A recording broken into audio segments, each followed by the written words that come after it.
aboard this Latam flight to success. In the next presentation, we will go through the merger of two giants in this airline industry in Latin America. There are no emergency exits on this flight, as we will go through the difficulties of every merger process.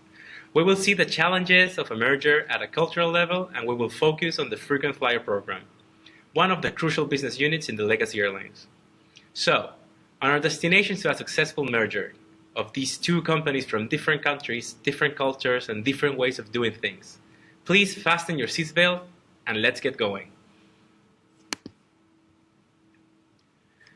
Latam Airlines today is the biggest airline in South America, winner of the best regional airline in Skytrax for more than 5 years in a row. They have the fourth biggest loyalty program, being 2 times bigger than the next competitor in the region. Latam today flies to the 6 continents, and they are the dominant airline in the top 10 hubs in South America. Today, Latam has green numbers, going back to the regular 2-digit growth that they were used to in the golden era days. So all sounds so good, but let's see how they achieved this. First of all, we had 2 companies, TAM and LAN. TAM used to be the 4th former largest airline in South America and the biggest airline in Brazil. LAN was the biggest airline in South America. Even though TAM had almost double passengers traveling in their flights, they had similar number of destinations and countries served. In terms of frequent flyer program, we're talking about 12 million customers registered in one program versus 7.6 million customers in the other program. TAM was bigger in the Brazilian domestic market, while LAN was way bigger in the international market, specifically to the United States and Europe.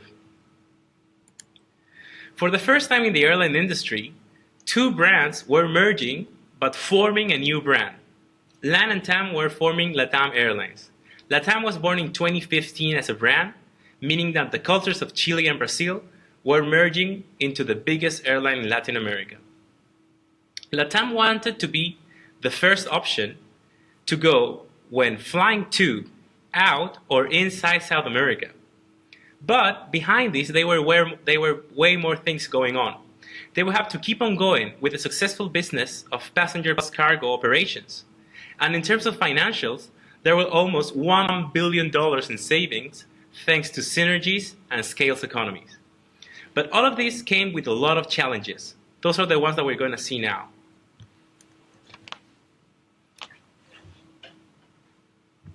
We see our challenges are approached in 3 different segments: our customers, our employees, and our management.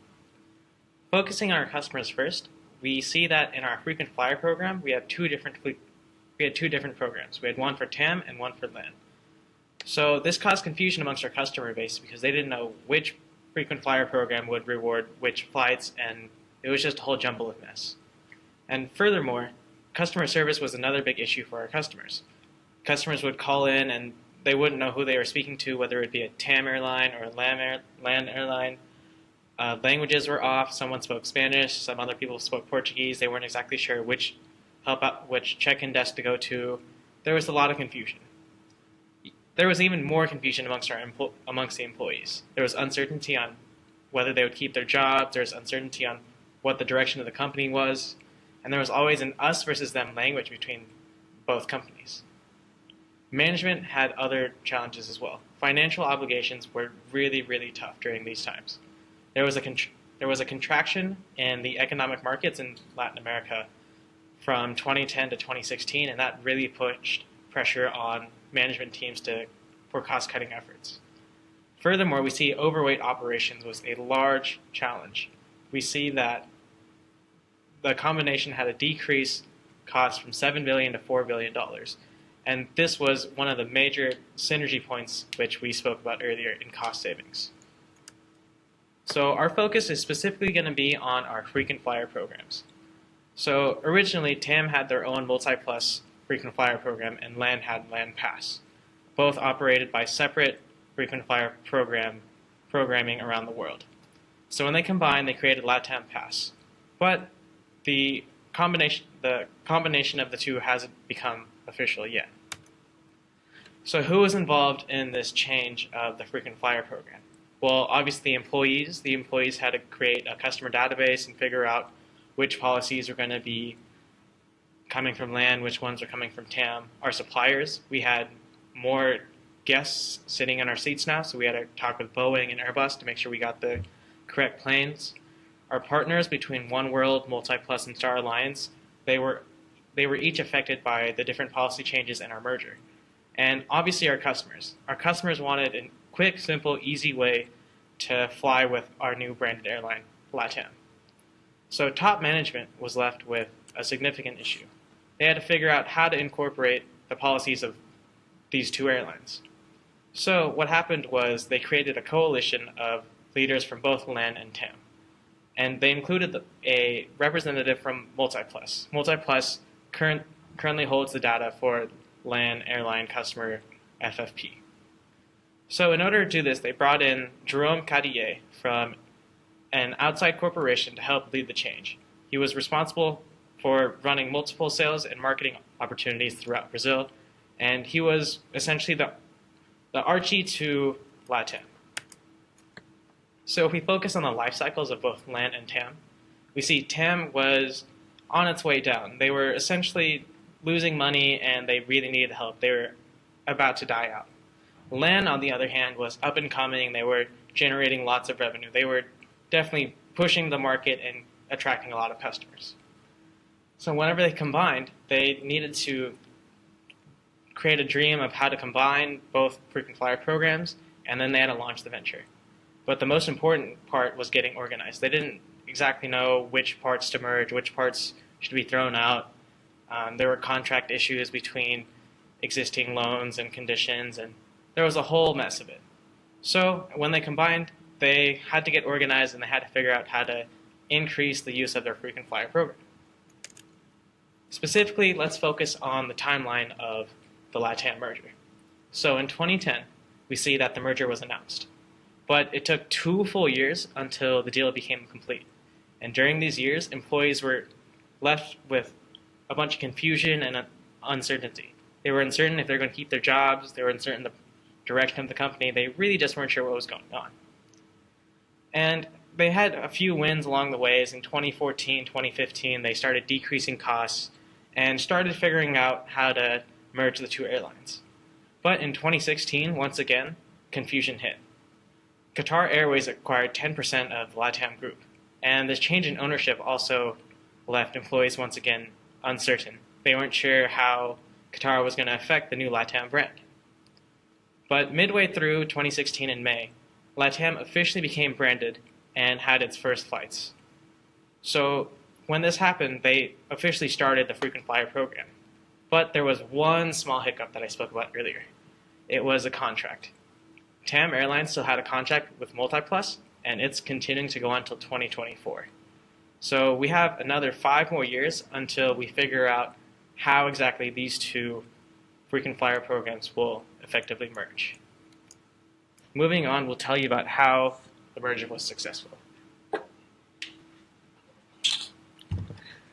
Right, so we're going to loosely use Kotter's model of change.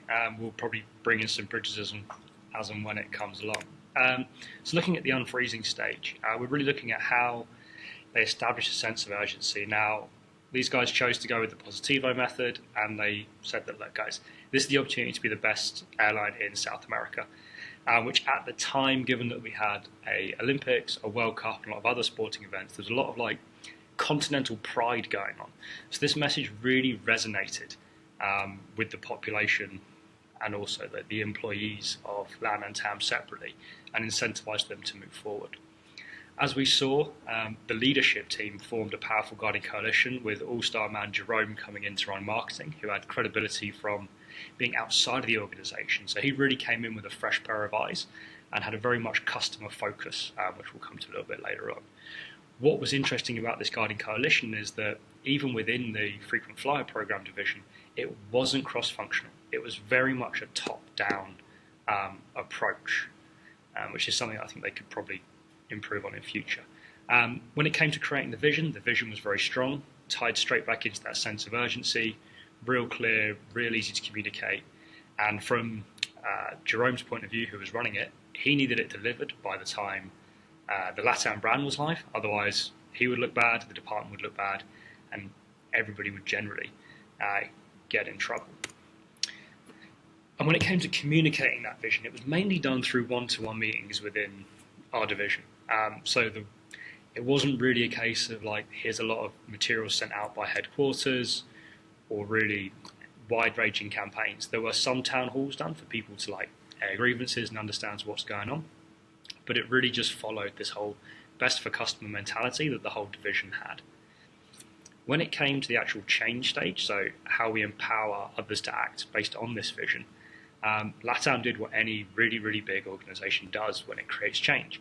It shrinks down work packets to a very, very manageable size and gives complete ownership of that work packet to people, safe in the knowledge that they're not going to mess that up because it's such a small piece of work. So while, yes, it does empower people to take complete ownership of that piece of work, the work they have ownership of isn't meaningful to them. Because it's such a small part, it's not meaningful in the whole context of the change, but also it doesn't necessarily have to be within their core competencies. And during this transition period, a lot of people were asked to do work, albeit very small chunks of work, which was not directly related to their skills or previous responsibilities. So this kind of makes people feel a little bit tense, a little bit unerring, and coming back to that point where resisting the change, like they're just getting used to it. Latam, when it came to their short-term wins, I think did pretty well. They identified a few key areas which affected customers and employees, so kind of doubling down on their efforts here. The first one, which was the customer service merger. So they took LAN and TAM customer service agents, brought them all together, and made one central point of contact. There are a few drawbacks to this to the customer service team, which we'll touch on later on in the program. And then the other thing they did from a customer point of view is they aligned the benefits of these programs. So the programs might be different, but at least now if you're a customer of one, you have the same benefits as if you're a customer of the other. So it doesn't clear up any issues, but it makes the employees feel that they're making a step forward, and it makes customers feel that they've made a step forward as well. Coming into how we consolidated these improvements. So this actually comes when we launched the Latam branding. Everything changes. Everything goes a brand new shade of purple. It's all out there. Everything's branded. Everything's there. The new policies are in place. The documents are in place. They're running best practice workshops, and they run out, and you're going to have to forgive me on the pronunciation here, Portuñol as their official language, which is a mixture of Portuguese and Espanol, to kind of like really get this sense of community coming back in. Once this was in place, they looked at doing some more things, so how they produced more change and how they brought in new approaches. Realistically, the more change didn't really affect the frequent flyer program so much because, as we mentioned, they have this crazy 6-year additional timeline because of contracts. And then the new approaches that they could deliver with customer service was the actual release of Latam Pass and consolidating that single brand at the airports, which just gave the employees of Latam that safety and security feeling, because at one point there was mass confusion. They did have to get everybody out of the office, take them to the airport, and have them show people where they needed to go, which I think's good because they managed to build a culture where there was this all in it together kind of thing, and they had that commitment really there, which they'd got from them. On the flip side, you pulled a lot of people out of the office to do something which was non-core to their job. So the outcome of doing all of these changes at the end of it was that they had the 4th biggest loyalty program in the airline industry. They remain in the One World Alliance. So the alliances we didn't quite touch on, but they're basically how you switch your air miles in between different airlines. This was really important because it meant that they could continue their growth into North America and Europe, where the One World Alliance is very strong. And because they had all their stuff together now in terms of the frequent flyer program, they could now start to negotiate with other global brands. This kind of kicks into the fact that Qatar bought 10% of them. But our real success metric is that at the time, this gave 20 million users access to the single frequent flyer program. This number is now around 30 million, which is a huge number of people to have going through your service. We'll now touch on some of the things that we learned from the program and some new steps. So in terms of what we reflect after all of this process, we understand that it's an important thing to respect the past. Showing the 2 logos of the companies immediately in every building in South America was a big sign and a big picture of the vision for all the employees to see every day. Giving language lessons for Spanish speakers to learn Portuguese and for Portuguese speakers to learn Spanish was the main bridge that the company was building between the two headquarters in Brazil and in Chile. Free language lessons are made able for employees to communicate between them. In terms of leaders of change, bringing a new VP and locating him in a country that is not his home country was a sign of sacrifice. In other words, walk the talk. And in terms of short work packets, grabbing this big change and adapting it to different business units, and inside the business units, assigning it into different projects with different project owners, was a very effective way of managing the change with minimal risk to the overall project. But all of this had a huge trade-offs that Latam had to give away. For example, in terms of customer service, there was a big confusion between the two different frequent flyer programs and all the merger of the companies. Is it double workload for the employees? The customers don't know where to go. Where are the kiosks in the airport? How this works. In terms of language, are you forced to learn a new language to remain in the company? That was a big issue for Latam employees. In terms of the Brazilian office, when they decided that the politics and the dynamics were going to come from Chile, what about the Brazilian people that was forced to move to Chile? It's a big change in their life just because of their job.